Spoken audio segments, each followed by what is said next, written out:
Hello students, welcome to झासर में आपका स्वागत है। स्टूडेंट्स, आज हम पढ़ेंगे नाइट्रिक अम्ल के बारे में। तो सबसे पहले लिखेंगे नाइट्रिक अम्ल। नाइट्रिक अम्ल, नाइट्रिक एसिड, इसे हम सूर्य का अम्ल भी कहते हैं और हम एक्वा फॉल्टिस भी कहते हैं इसे। इसका अणुभार 63 होता है। अणुसूत्र इसका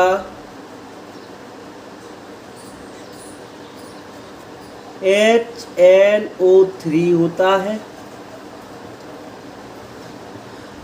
अणुसूत्र इसका HNO3 होता है।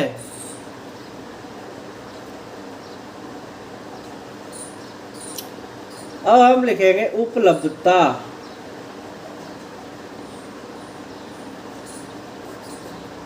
नाइट्रिक अम्ल की कहाँ कहाँ उपलब्धता होती है, तो यह वर्षा के जल में, यह वर्षा के जल में भी कुछ मात्रा में पाया जाता है। यह वर्षा के जल में भी कुछ मात्रा में पाया जाता है। संयुक्त अवस्था में यह Chile saltpetre,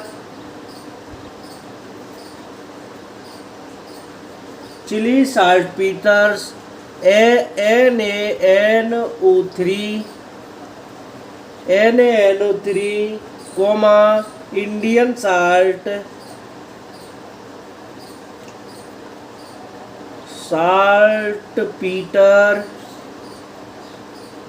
Indian saltpetre KNO3 तथा नॉर्वे साल्टपीटर CaNO3 का होल ट्वाइस आदि में पाया जाता है।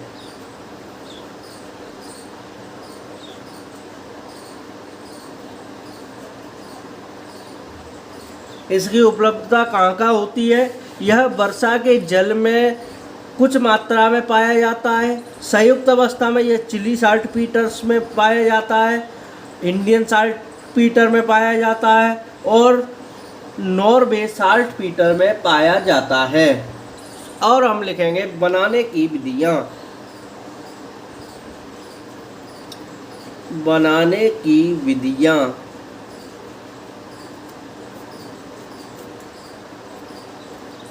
बनाने की विधियाँ में सबसे पहले लिखेंगे प्रयोगशाला विधि।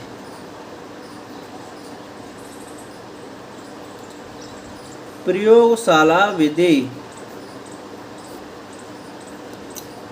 प्रयोगशाला विधि में प्रयोगशाला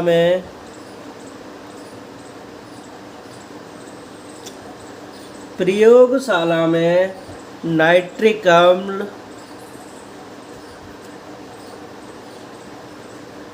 प्रयोगशाला में नाइट्रिक अम्ल बनाने के लिए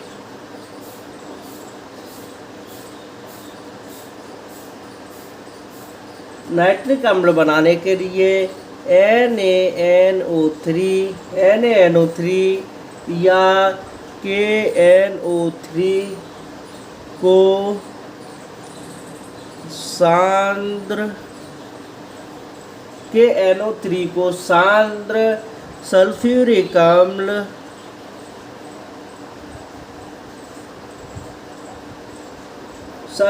अम्ल के साथ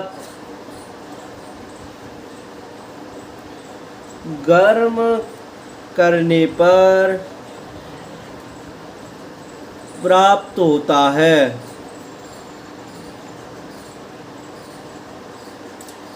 यानी कि प्रयोगशाला में नाइट्रिक अम्ल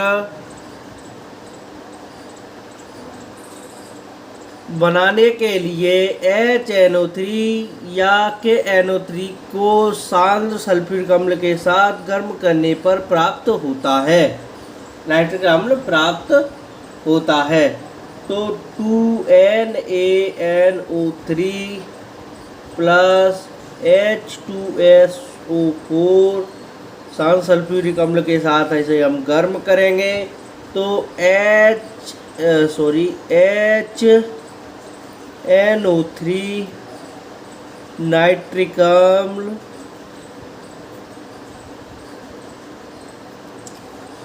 HNO3 नाइट्रिक अम्ल प्लस Na का होल ट्वाइस HSO4 Na का होल ट्वाइस HSO4 प्राप्त होता है। इसका नाम होता है सोडियम हाइड्रोजन सल्फेट।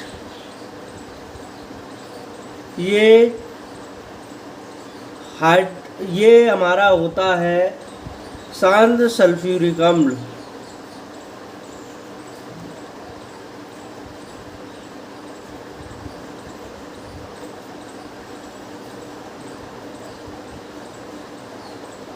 ठीक है, इसे हाइड्रोजन सल्फेट भी कहते हैं, सांद्र सल्फ्यूरिक अम्ल।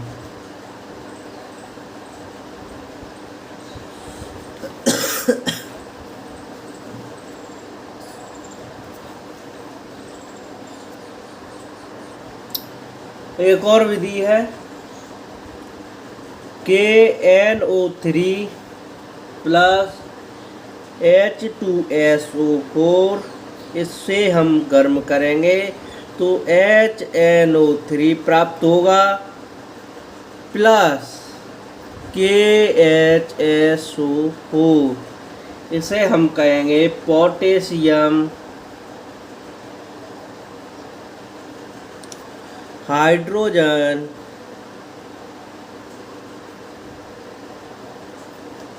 सल्फेट। इसे हम पोटेशियम हाइड्रोजन सल्फेट कहेंगे। ये हमारा नाइट्रिक अम्ल होगा, ये सांद्र सल्फ्यूरिक अम्ल, ये पोटेशियम नाइट्रेट, ये हमारा पोटेशियम नाइट्रेट होगा। ठीक है, अब हम इसकी विधि लिख देते हैं। आपसे मेरी एक रिक्वेस्ट है, आप इसको साथ ही साथ लिखते भी जाइए और साथ ही साथ याद भी करते जाइए, क्योंकि ये बहुत ही ज़्यादा इम्पोर्टेंट है। यहाँ हम लिखेंगे विधि।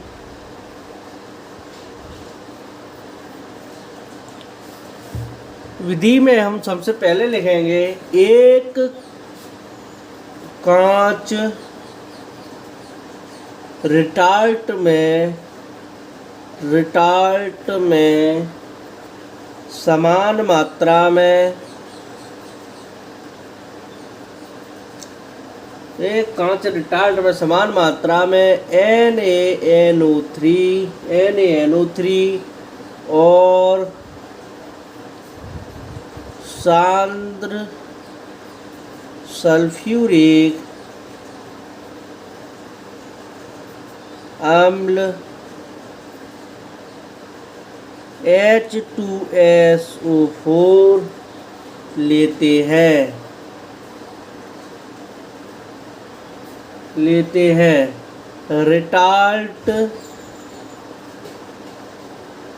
की नली एक ग्राही से जुड़ी होती है। एक ग्राही से जुड़ी होती है। ग्राही को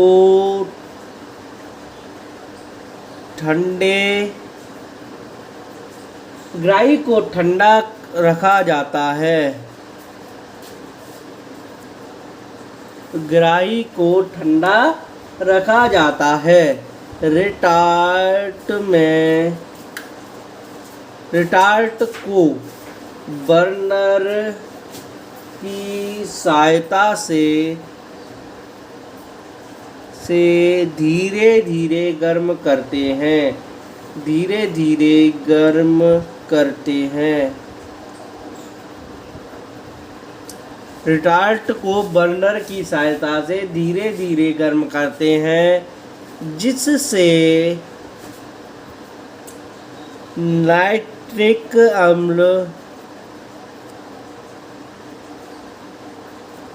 प्राप्त होता है। अम्ल आश्रित होकर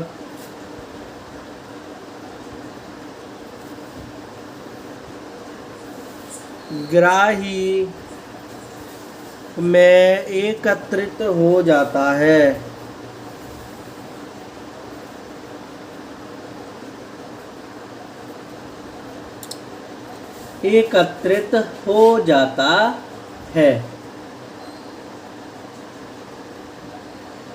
ग्राही में एकत्रित हो जाता है। अब इसका हम चित्र बनाएंगे। ये नाइट्रोजन, ये हमारा नाइट्रिक अम्ल बनाने की विधि का चित्र है। ठीक है, तो इसमें क्या होता है, ये जो नली है इसकी सहायता से N2 प्लस H2 का H2 गैस इसमें होकर प्रवेश कराई जाती है और ये ऐसे होते हुए इसमें घूमती रहती है। ये हमारा मोनोड्रम और लौह चूर्ण युक्त उत्प्रेरक है, यहाँ उत्प्रेरक में आती है। फिर ऐसे करके द्रव अमोनिया द्रव कक्ष में पहुंच जाती है। यहाँ से H2O डाला जाता है, इसे हम संघनित्र कहते हैं। ये एक संघनित्र है। यहाँ से ठंडा जल डाला जाता है और जो हमारा HNO3 है यहाँ इकट्ठा हो जाता है। इसे आप ध्यान से देख लें और इसे आप अपनी कॉपी पर भी बना लें। अब है नाइट्रिक अम्ल बनाने की औद्योगिक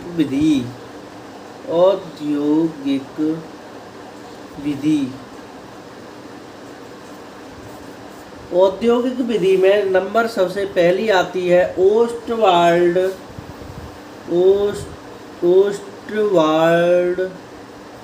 विधि द्वारा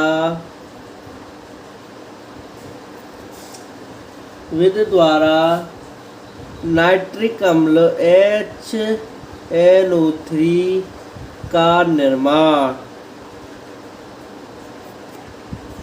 ओस्टवाल्ड विधि द्वारा नाइट्रिक अम्ल का निर्माण तो कैसे करेंगे, तो सबसे पहले लिखेंगे सिद्धांत।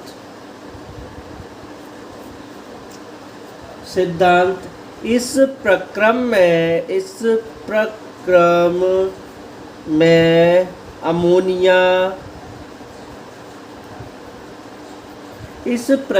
अमोनिया गैस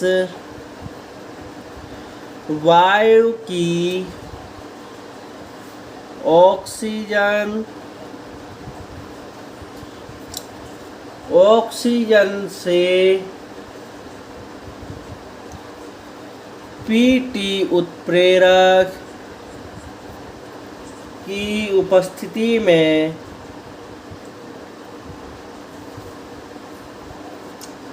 1100 केल्विन तापमान पर ऑक्सीकृत होकर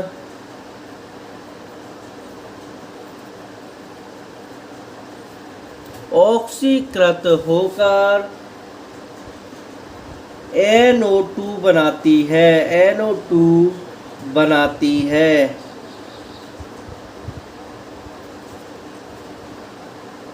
जो जल में घुलकर नाइट्रिक अम्ल का निर्माण करती है। नाइट्रिक अम्ल का निर्माण करती है। तो NH3 प्लस O2 यहाँ Pt उत्प्रेरक की उपस्थिति में होगा और 1100 डिग्री केल्विन पे ये होगा, ठीक है। और 9 वायुमंडलीय दाब,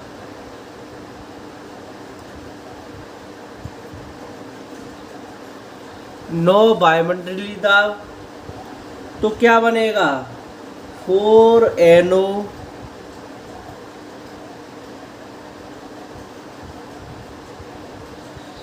प्लस 6H2O।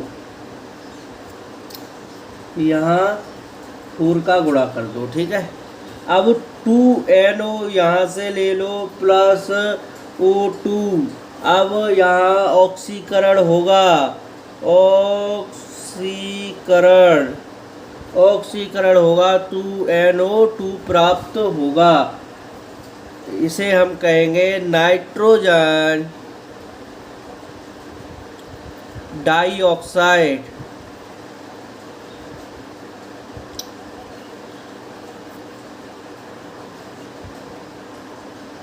इसे हम कहेंगे नाइट्रोजन डाइऑक्साइड।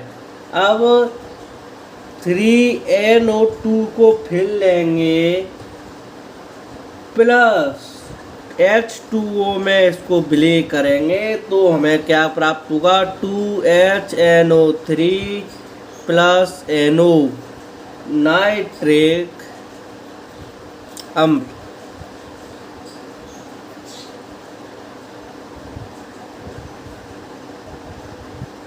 ये नाइट्रिक अम्ल हो गया और ये नाइट्रस ऑक्साइड हो गई, नाइट्रिक ऑक्साइड, नाइट्रिक ऑक्साइड। ये आपकी नाइट्रिक ऑक्साइड हो गई और ये आपका नाइट्रिक अम्ल हो गया, ठीक है। ये आपका नाइट्रिक अम्ल हो गया, ठीक। अब आगे लिखेंगे इसमें 78% HNO3 प्राप्त होता है। इसमें 78% HNO3 प्राप्त होता है। इसका निर्जलीकरण करने पर 98% HNO3 प्राप्त होता है,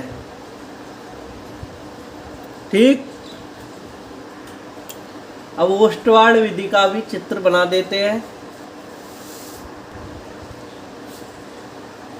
तो स्टूडेंट्स, पहले ये पीटी की जाली होती है, इसमें से अमोनिया प्रवेश कराई जाती है। ये उत्प्रेरक होता है, अमोनिया प्रवेश कराई जाती है यहाँ पीटी से होती हुई, यहाँ जाकर NO प्लस O2 का मिश्रण होता है तो NO2 हो जाता है, NO2 बन जाती है। NO2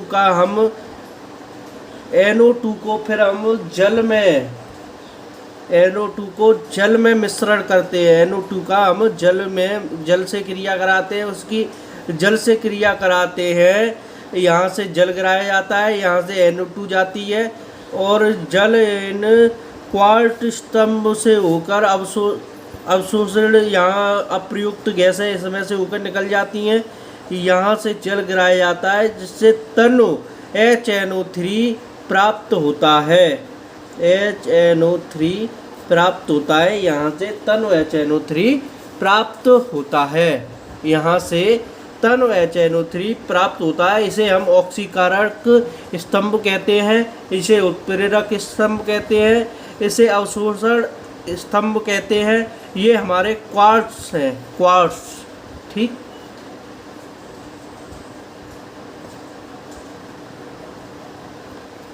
अब इसके भौतिक गुण लिख लीजिए आप। भौतिक गुण, भौतिक गुण। नाइट्रिक अम्ल के भौतिक गुण, तो यह रंगहीन द्रव है। नंबर 1 में यह रंगहीन द्रव है। नंबर 2, गैसीय अवस्था में HNO3 की संरचना समतलीय होती है। नंबर 3, HNO3 जल में घुलनशील होता है। नंबर 4, HNO3 त्वचा को जला देता है। और त्वचा पर पीले रंग के, यानी HNO3 जल में घुलनशील होता है।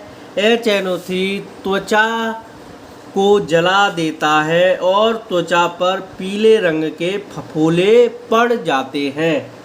HNO3 इतना तीव्र अम्ल होता है जिससे ये त्वचा को जला देता है और त्वचा पर पीले रंग के फफोले पड़ जाते हैं। तो स्टूडेंट्स, अब है रासायनिक गुण।